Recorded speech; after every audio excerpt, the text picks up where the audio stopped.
बिहार विद्यालय परीक्षा समिति की तरफ से ओएफएस के थ्रू क्लास 11th में नामांकन को लेकर डेट आ चुका है। ऐसे में अगर आप भी ओएफएस के थ्रू क्लास 11th में नामांकन कराना चाहते हैं और बिहार बोर्ड के इंटरमीडिएट सत्र 2024 से लेकर 26 में पढ़ाई अपना कंप्लीट करना चाहते हैं तो अभी का यह वीडियो आपके लिए तैयार किया गया है। यदि आप भी फॉर्म भरते जाएंगे, आप जो अगर फॉर्म भरने जाएंगे तो आपको यहाँ पर इसी प्रकार के आप फॉर्म भरने जाएंगे तो यहाँ पर जो आप फॉर्म भरने जाएंगे तो सभी डाटा फिल करने के बाद आपको नीचे में पूरे डाटा फिल कर देंगे। फिर वहाँ पर आपसे बोला जाएगा आपको कॉलेज का नाम चुनने के लिए, अर्थात कि आपको एडमिशन कराते जब आप फॉर्म भरेंगे तो आपको बोलेगा एडमिशन के लिए फॉर्म भरने के लिए, तो आपको वहाँ पर सबसे पहले बोला जाएगा कि आपको कम से कम आपको 10 और अधिकतम आपको 20 कॉलेज का आपको 20 कॉलेज का नाम आपको चयन करना पड़ेगा। विकल्प आपको 20 कॉलेज का विकल्प चयन करना सकेंगे आप, तब आप इंटर की पढ़ाई 2 साल की पढ़ाई आप कंप्लीट कर पाएंगे। तो आपको इस वीडियो में माध्यम से हम लोग समझेंगे कि आप कॉलेज का विकल्प चुनते समय आपको किन किन सावधानियों को आपको बरतना चाहिए और उसके साथ साथ 2 साल आपको पछताना ना पड़े। और यह वीडियो आपके लिए शानदार रिजल्ट भी आपका आएंगे और 2026 में बिहार बोर्ड के लिए यहाँ पर ऑफिशियल अपडेट पहले ही आ चुका था, जिससे आपको यह वीडियो शुरू से लेकर अंत तक देख लेंगे तो आपको यहाँ पर कौन सा कॉलेज का विकल्प चुनेंगे जिससे आपको बिहार बोर्ड में आपको अगर 2 साल रहकर पढ़ाई करेंगे इससे आपको पछताना ना पड़े कि आपका ये कॉलेज आप नहीं चुने, ये कॉलेज आप चुने। इसलिए बिहार विद्यालय परीक्षा समिति आपको जो मनपसंद का कॉलेज है उस मनपसंद के कॉलेज में आप अपना इंटरमीडिएट की पढ़ाई कर सकते हैं। अर्थात कि कॉलेज आपके लिए कौन सा बन गया है, तो जिस विद्यालय से आप क्लास 10th पास किए, यहाँ पर पहले ही अपडेट दे चुका था, जहां से आप 10वीं पास किए हैं वहीं से आप अपना कॉलेज में आप एडमिशन ले सकते हैं। अर्थात कि जहां से आप 10वीं पास किए हैं, क्लास 10th जहां पर रहकर पास किए हैं, अगर वो विद्यालय अच्छा नहीं है तब आप दूसरे विद्यालय में भी आप अपना एडमिशन करवा सकते हैं। ये नहीं कि आपका विद्यालय, मान लीजिए आपके मनपसंद का विद्यालय नहीं है जहां से आप क्लास 10th में पास किए हैं, उसका रिजल्ट चाहे खराब आता है, चाहे उसका प्रैक्टिकल में मार्क नहीं दिया जाता है, इन सभी बातों पर हम लोग ध्यान से चर्चा कर लेंगे। अगर आप क्लास 11th में एडमिशन कराने जा रहे हैं तो आपको कौन सा कॉलेज में आपको एडमिशन लेना है ताकि आपको 2 साल पछताना ना पड़े, यह वीडियो आपके लिए जरूर बनाया गया। इस वीडियो को शुरू से लेकर अंत तक आपको देख लेना है। चलिए ध्यान से समझ लेते हैं। सबसे पहले आइए समझते हैं कि सही कॉलेज का चुनना क्यों महत्व है। आपको पहले यह समझा दें कि आपको सही कॉलेज का चुनना क्यों महत्व है। तो आपको देखिए, सबसे पहले आपको बता दें आपको सही कॉलेज क्यों चुनेंगे, 1 नंबर पॉइंट है आपके लिए। तो देखिए, सही कॉलेज इसीलिए चुनना है, जैसे कि मान लीजिए 1 2 3 हम आपको विस्तार में बता रहे हैं, आपको ध्यान से समझने का प्रयास करेंगे। 5, उसके बाद 6, 7, 8, उसके बाद यहाँ पर देखिए 9 और उसके बाद 10 अपना कॉलेज का नाम आप भरेंगे। ठीक है, अपना कॉलेज का मान लीजिए आपको 1 2 3 4 5 ये कॉलेज में से आपको क्या किए, तो 6ठे नंबर कॉलेज में आपका नामांकन आ गया। अर्थात कि आप एडमिशन फॉर्म भरे हैं तो आपको एडमिशन फॉर्म भरे तो आपका लिस्ट आ गया कि 6ठे कॉलेज में आपको एडमिशन कराना होगा। तब 6 से लेकर आप इधर की ओर आप अपना एडमिशन करा सकते हैं। अर्थात कि 4 कॉलेज में, तीसरा नंबर कॉलेज में, दूसरा नंबर कॉलेज में आप एडमिशन करा सकते हैं। पर वहीं पर 6ठे से लेकर 7वां 8वां 9वां 10वां, मान लीजिए ये कॉलेज में आप अपना एडमिशन करा लिए और आपको मान लीजिए 11 नंबर का जो कॉलेज आने जा रहा है, 11 नंबर का कॉलेज आपको पसंद है, तो उस कॉलेज में आप अपना एडमिशन नहीं करा सकते हैं। इसीलिए आपको ऐसे कॉलेज का नाम चुनना है जो 1 से लेकर 10 तक में आपके किसी भी कॉलेज का नाम में सही आपका कॉलेज वो मनपसंद का कॉलेज रहे, उसी कॉलेज में आपको एडमिशन होता है। नहीं तो काफी ऐसे कॉलेज होता है जिनमें, मान लीजिए आपको मैं विस्तार से बता रहा हूँ, आपको ध्यान से समझना है कि मान लीजिए ऐसे कॉलेज होते हैं जिनमें कोई चीज का, जैसे कि आपका कोई चीज आए तो उसका कोई अपडेट नहीं आया, जैसे कि एडमिट कार्ड वगैरह आए, उसके बाद कहीं से भी कुछ भी अपडेट आए तो वह जैसे डमी एडमिट कार्ड, कोई परीक्षा सेंटर पर गए वहां पर क्वेश्चन पेपर उपलब्ध नहीं है, तो ऐसे कॉलेज में आपके लिए बार बार परेशानी हो सकता है। अर्थात कि जहां से आप 10वीं पास किए होंगे तो उस कॉलेज में आपको अनुभव होना, उस स्कूल में आपको अनुभव होना चाहिए कि वो स्कूल आपके लिए, विद्यालय आपके लिए अच्छा है कि नहीं। यह बात को आपको सबसे पहले आपको ध्यान में रखना है। ठीक है, आपको ये बात करते हैं यहाँ पर देखिए, और उसके बाद आपको ये 1 नंबर पॉइंट की बात करते हैं। सबसे पहले यहाँ पर बात करते हैं कि आपको न्यूनतम दूरी वाले कॉलेज का वरीयता में पहले आपको भरना होगा। अर्थात कि यह क्या है, तो जैसे कि आप मान लीजिए 1 से लेकर आप 10 तक कॉलेज चुनेंगे, ठीक है, तो आपको न्यूनतम दूरी, क्योंकि आपको कॉलेज ये नहीं कि आप एडमिशन करा लिए उसके बाद आप सीधे एडमिट कार्ड लाने गए और एग्जाम देने गए, ऐसे नहीं करना है। आपको क्या करना है, तो देखिए, आपको अगर न्यूनतम दूरी में अगर आप कॉलेज को भरेंगे वरीयता श्रेणी ए में, तो सबसे पहले आपको जहां से आप क्लास 10th पास किए हैं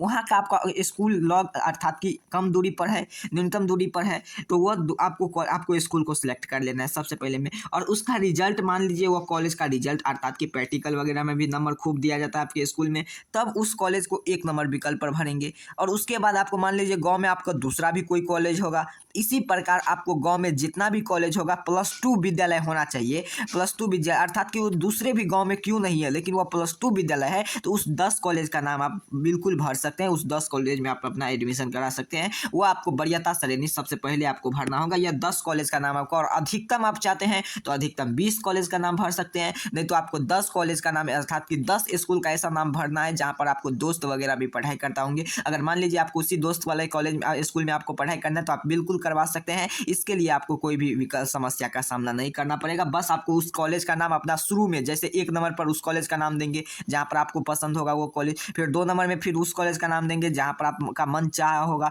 और उसके बाद इसी प्रकार अपना 10 कॉलेज का नाम अपना चयन करेंगे। आपको क्योंकि आपको बार बार जाना है, क्योंकि डमी एडमिट कार्ड सुधार करवाने, किसी भी चीज़ का अगर मान लीजिए आपको समस्या हो तो ये नहीं कि काफ़ी ऐसे विद्यार्थी होते हैं जो सोचते हैं कि हमारा कॉलेज इतना दूर हो चुका है जिससे मैं अपना एडमिशन कराने जाऊँ। इसी प्रकार आपको क्या करना है, कम दूरी वाले कॉलेज को चयन कर लेना है, जिससे आपको बार बार आपको एग्जाम भी देना है, अर्थात कि 11 में आपका फाइनल एग्जाम होता है। उसके बाद आप जानते हैं 75% हाजिरी को भी लेकर बिहार विद्यालय परीक्षा समिति काफ़ी ज़्यादा यहाँ पर बदलाव किया गया है। तो इस बदलाव में आपको 75% हाजिरी भी आपको, अटेंडेंस भी आपको पुराना है, तो इसीलिए आपको क्या करना है, तो न्यूनतम दूरी वाले कॉलेज को आपको चुनना है जो कि आप सबसे पहले पहुंचे। और दूसरा पॉइंट ये है कि अगर जिसका रिजल्ट का रिकॉर्ड अच्छा रहे वो कॉलेज ही आपको चुनना है। अर्थात कि ये कैसे पता करेगा, जैसे मान लीजिए कोई भी ऐसा कॉलेज है, तो जैसे कि आपको 11th में 12th में अर्थात कि इंटर में 30 मार्क का आपका प्रैक्टिकल होता है, ठीक है, 30 मार्क का प्रैक्टिकल होता है, तो तीनों को जोड़ देंगे तो हम टोटल 90 मार्क का ये आपका प्रैक्टिकल का हो गया। तो 90 मार्क का प्रैक्टिकल में ऐसे काफ़ी ऐसे विद्यालय होता है, तो जैसे 30 में 15 आपको अंक दिया जाता है, ठीक है, 15, और इधर आपका 16, कैसे विद्यालय में कहीं भी 17। तो ऐसे में देखिए 30 में आपको 15, 16, 17, और काफ़ी ऐसे विद्यालय हैं जहाँ पर आपको 30 में 27, 28, 29 इतना मार्क दिया जाता है, और काफ़ी ऐसे विद्यालय में जहाँ पर 15, 16, 17 आप उसे बोलते भी हैं तो वो बोलते हैं अच्छा मेरे जॉब का सवाल है तो मैं इतना नंबर आपको नहीं दे सकता, ये आपको बोल दिया जाता है। तो जिसमें आपका रिजल्ट का रिकॉर्ड अच्छा रहे, जिस कॉल में मान लीजिए अगर आप 310 नंबर भी लाते हैं, ठीक है, 310 नंबर भी लाते हैं, और 90 नंबर आपको इधर से मिल गया तो आपको 400 नंबर आ गया, आराम से आपको इजीली आपको 400 मार्क इधर आ जाएगा। तो आपको ऐसे कॉलेज का विकल्प अच्छे से चुन लेना है। अब तीसरा पॉइंट है कि प्रैक्टिकल का अंक अच्छा मिलता हो, तो आपको मैं अभी बताया कि आपको प्रैक्टिकल का जिस स्कूल में अगर मान लीजिए क्लास 10th में अगर आपका प्रैक्टिकल का अंक अच्छा दिया होगा तभी आप उस स्कूल में, अगर मान लीजिए कोई भी आपका दोस्त होगा तो उसका रिजल्ट देखेंगे तो आपको पता चल जाएगा अच्छा इसका रिजल्ट काफ़ी शानदार, इसका प्रैक्टिकल में नंबर इतना दिया है, तो आप उस कॉलेज को चुनेंगे। तो आपको इस भी प्रकार क्लास 12th में भी आपको उतना आपको अंक दिया जाएगा जितना आपको इंटर में, अर्थात कि जितना आपको क्लास 10th में दिए होंगे। तो यह प्रैक्टिकल का अंक सबसे ज़्यादा मायने रखता है। तो आपको, और उसके बाद आपको जहाँ से 10वीं की पढ़ाई की है वहीं पर आपको इंटर में आपको एडमिशन लेना होगा,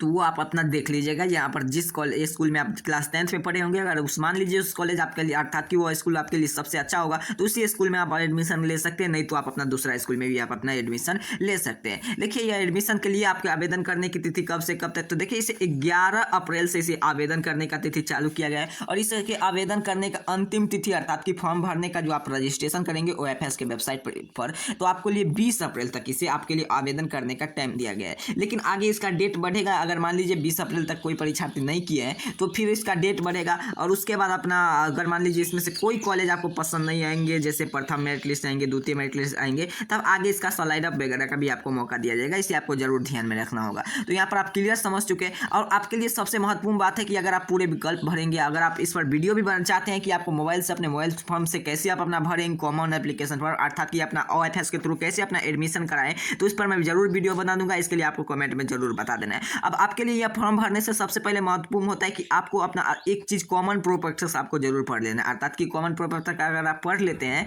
तो आपको इसमें कोई भी प्रकार की दिक्कत नहीं होगा। ये क्लास 11th में नामांकन को लेकर आपको लिए 20 अप्रैल तक से आपको ऑनलाइन आवेदन आप कर सकते हैं। यहाँ पर पूरे ऑफिशियल अपडेट बिहार विद्यालय परीक्षा समिति आपको पहले जारी किया गया था, जिसमें मैं आपको बताया कि कॉमन प्रोस्पेक्टस आपको क्यों पढ़ना है। तो देखिए यहाँ पर बताया जा रहा है इच्छुक विद्यार्थी नामांकन कराने से पूर्व कॉमन एप्लीकेशन फॉर्म अर्थात कि एवं कॉमन प्रोस्पेक्टस को ध्यानपूर्वक पढ़े, ताकि ऑनलाइन करने में अगर आपको मान लीजिए किसी प्रकार का कठिनाई ना हो, और उस कठिनाई होंगे अगर मान लीजिए कोई चीज़ अगर आप त्रुटि बच जाएंगे तो उसका जिम्मेवार आप खुद होंगे। इसीलिए आपको कॉमन प्रोस्पेक्टस आपको जरूर पढ़ लेना है। कॉमन प्रोस्पेक्टस आपको कहाँ पर मिलेंगे, ऑफिशियल एप्लीकेशन कॉमन प्रोस्पेक्टस किस प्रकार के मिलेंगे आइए मैं आपको दिखला देता हूँ। यहाँ पर देखिए इसी प्रकार के आपको कॉमन प्रोस्पेक्टस मिलेंगे। यहाँ पर आप क्लियर देख पा रहे इंटरमीडिएट कक्षा विद्यार्थी ऑनलाइन नामांकन के लिए सरल व्यवस्था अर्थात कि 2024 से लेकर 26 में अगर आप पढ़ाई कंप्लीट करेंगे तो यहाँ पर online faculty system of for student OFS पर यहाँ पर दिया गया है। देखिए OFS क्या है, इसके बारे में सभी चीज़ का यहाँ पर विस्तार में झलक है। आपको मन में चलेगा OFS क्या है, ऑनलाइन आवेदन करने में कौन कौन भर कर सकता है, उसके बाद विद्यार्थी OFS के तहत कौन सा आवेदन कर सकते हैं, OFS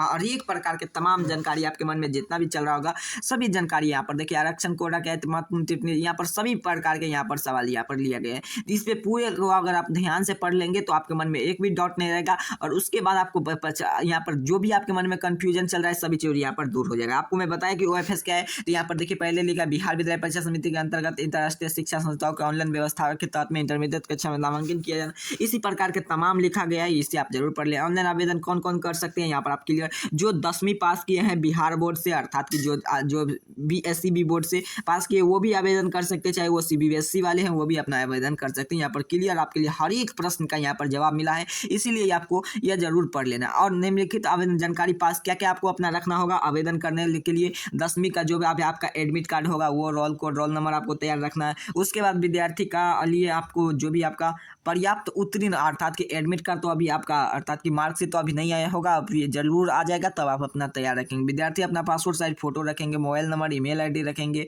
और उसके बाद अपना www.ofsbihar.in पर आपको वेबसाइट पर जाना होगा। यह पूरे कॉमन एप्लीकेशन फॉर्म है, आपको हर एक चीज़ की जानकारी बताया गया कि इस प्रकार आपको फॉर्म भरना है, उसके बाद कैसे कैसे करके आपको विकल्प चुनना है, कौन से का आपको आगे की जितना भी आपको कैसे आप खुद से इसे डाउनलोड करके खुद से आप अपना फॉर्म भर सकते हैं। आप यहाँ पर क्लियर देख सकते हैं आपको कहाँ पर जाना है, इस वेबसाइट पर आने के लिए आपको कौन सा विकल्प पर क्लिक करना है, उसके बाद आपको कौन कौन सा जानकारी दिया गया, खुद बिहार विद्यालय परीक्षा समिति यहाँ पर फॉर्म को फिलअप करना है। इसी प्रकार आपको यहाँ पर क्लियर आप देख सकते हैं फर्स्ट सेकेंड थर्ड, इसी प्रकार आपको कॉलेज का नाम भी आपको क्लिक कर अपना कॉलेज का नाम भी चुन लेना है। यहाँ पर आप क्लियर देख सकते हैं कॉलेज का नाम भी आपको चुन लेना है, अर्थात कि विकल्प को सही से भरना है। अधिकतम 10 कॉलेज, मान लीजिए इसमें से कोई भी कॉलेज आपको पसंद नहीं आया है, आपका अगर कोई भाई इसका नाम दे दिया तो यहाँ पर आप डिलीट भी कर सकते हैं, क्लिक कर वहाँ पर दूसरा कॉलेज ऐड कर सकते हैं। फिर उसके बाद यहाँ पर आएंगे तो आपको इसके बाद आपको 350 रुपया आवेदन शुल्क चार्ज लगेंगे, आपको यहाँ से आप अपना बैंक से कटा लेंगे। उसके बाद आगे आपको यहाँ पर जैसे ही आप पैसा कटाएंगे उसके बाद आपको इसी प्रकार आपका पूरा नाम वगैरह सभी चीज आपको देखने को मिल जाएंगे। इसी प्रकार आपकी यहाँ पर क्लियर देखेंगे, इसी प्रकार आप प्रीव्यू कर देख भी सकते हैं। इसी प्रकार आपको एडमिट कार्ड पर आप उसके बाद अपना विद्यालय का नाम भी रहेंगे आपको 10 और उसके बाद यहाँ पर यह फॉर्म आपको रिसीव हो जाएंगे। फिर आपके मोबाइल पर OTP जाएंगे, फिर OTP को यहाँ पर वेरीफाई कर लेंगे। उसके बाद OTP को वेरीफाई करने के बाद आपको पेमेंट किस आप अर्थात कि पेमेंट क्या चीज़ के माध्यम से करना चाहते हो वो अपना पेमेंट यहाँ से कटाकर यहाँ पर प्रिंट एप्लीकेशन कॉपी, यहाँ पर आपको जैसे आपका पेमेंट सक्सेसफुली हो जाएगा आपको प्रिंट एप्लीकेशन कॉपी आपको कर लेना है। उसके बाद यहाँ पर आपको रख लेना है। आप यहाँ तक क्लियर समझ चुके हैं, तो आप क्लियर समझ चुके। तो अभी के इस वीडियो में मैं आपको बताया जो कि जानकारी था, आपको कॉलेज का नाम सही से भरना है ताकि आपको आगे काफ़ी बार अपने स्कूल कॉलेज में जाना पड़ेगा, तो उससे आपको दिक्कत नहीं हो। तो जैसे मैं आपको पूरे वीडियो के सारांश में बताया, जितना भी आपके लिए महत्वपूर्ण जानकारी था क्लास 11 में पूरी जानकारी के लिए मैं आपको बता दिया। चलिए तब तक के लिए इतने आप सभी को बहुत बहुत धन्यवाद।